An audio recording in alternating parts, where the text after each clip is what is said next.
contracts that look, sorry, that sign contracts with these corporates, that look for funding with these corporates.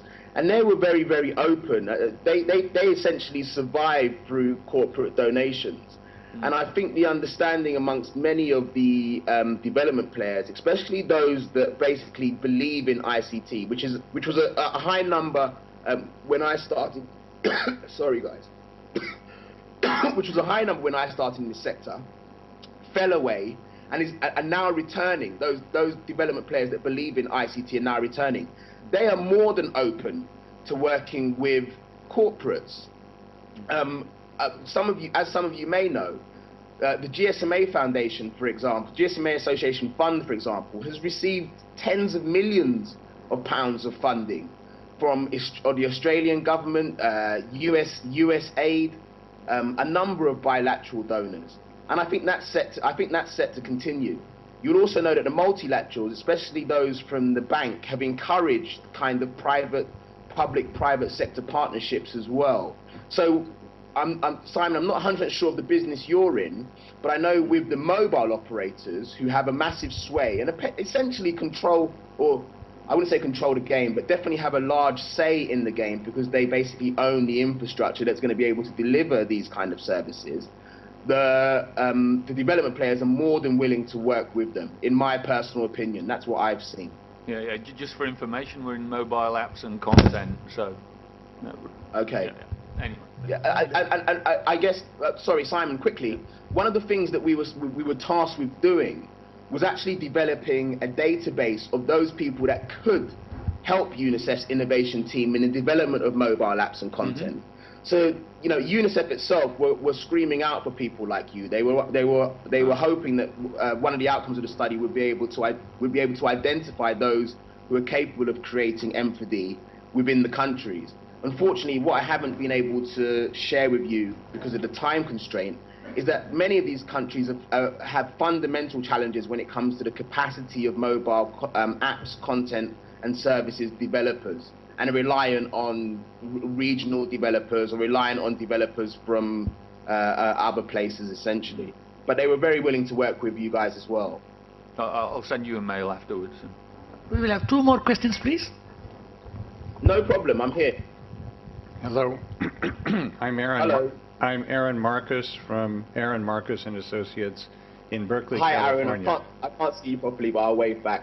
Nice to meet you, sir. We also are a developer of user interfaces for mobile applications and for tablets, and we've worked for government organizations as well as commercial. From what you've said, I want to ask if your report has in fact a kind of guidelines to help people who want to create these new applications to reach people who have not been served. It seems to me that from studying 14 countries and I don't know how many different organizations, that you would be in the position to almost prepare a kind of guideline or template which would help people to be more successful. And I model that on something that the National Design Arts Program in the United States did for nonprofit organizations to present themselves better. Did your report have something like that at the end, or are you contemplating something like that? Sorry, sir, I've forgotten your name already. Aaron Marcus. Hi, Aaron. I'm going to be brutally honest with the audience. Essentially, yes, the report had everything like that. And if you were to come to us, Aaron, offline, as I hope Simon will, we'll be able to provide you with advice on what to do. But you have to remember, this report was commissioned by UNICEF.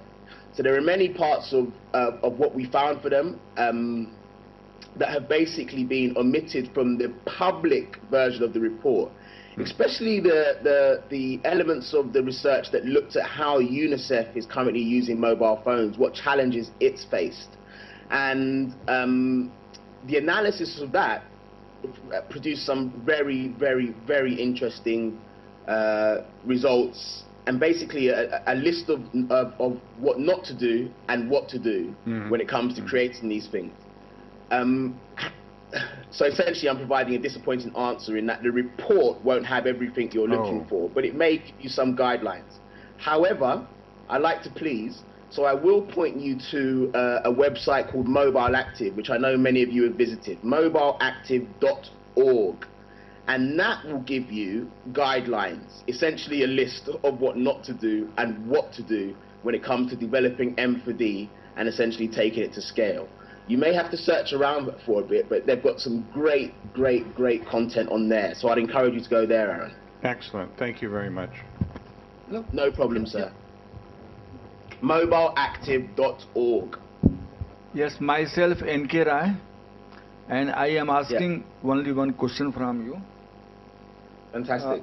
Please refer your